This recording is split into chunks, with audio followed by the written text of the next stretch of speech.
రంగారెడ్డి జిల్లా నందిగామలోని Aline home and herbal pharma కంపెనీలో జరిగిన అగ్ని ప్రమాదంలో సమయస్ఫూర్తి ధైర్య సాహసాలు ప్రదర్శించిన బాలుని సీఎం రేవంత్ రెడ్డి సన్మానించారు.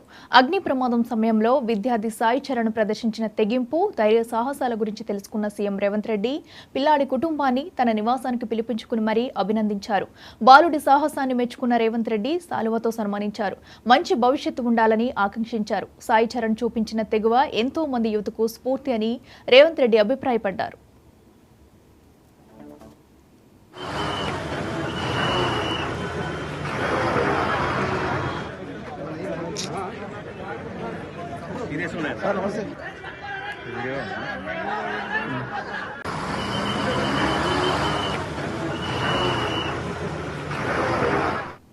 రంగారెడ్డి జిల్లా షాద్నగర్ నియోజకవర్గం నందిగామకు చెందిన సాయి చరణ్ ఇటీవలే 10వ తరగతి పూర్తి చేశాడు. ఈ నెల 26న నందిగామలో స్థానిక ఫార్మాస్యూటికల్ పరిశ్రమలో అగ్ని ప్రమాదం జరిగింది. తన స్నేహితుడి తల్లి అదే కంపెనీల్లో పనిచేస్తుండటంతో అగ్ని ప్రమాదం వార్త తెలియగానే సాయి చరణ్ అక్కడికి చేరుకున్నాడు.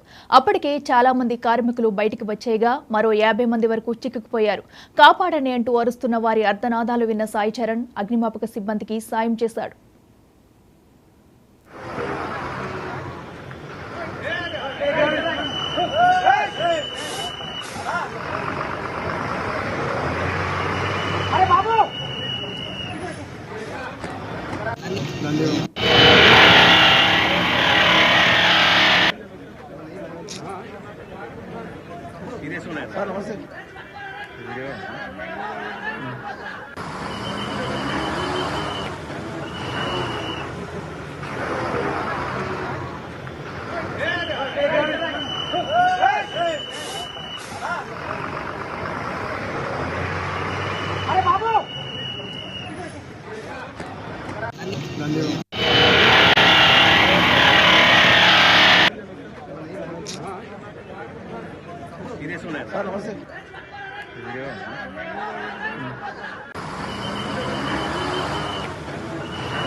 నాలుగో అంతస్తుకు వెళ్లి తాడు సాయంతో అక్కడున్న వాళ్లు కిందికి వచ్చేలా సాయం అందించాడు. అందరూ కిందికి చేరుకున్న తర్వాత మళ్లీ కిందికి వచ్చాడు. సుమారు 6 ప్రాణాలు కాపాడినట్టుగా పోలీసులు చెప్పారు. ఆ సమయంలో సాయి చరణ్ చూపించిన ధైర్య సాహసాలను ఎమ్మెల్యే వీరపల్లి శంకర్, డీసీపీ నారాయణ రెడ్డి అభినందించారు. ఎమ్మెల్యే శంకర్ 5,000 రూపాయలు రివార్డుగా ఇవ్వగా తీసుకోవడానికి బాలుడు నిరాకరించాడు కూడా. దీంతో అక్కడ ఉన్న వారంతా సాయి చరణ్ను మరింతగా మెచ్చుకున్నారు.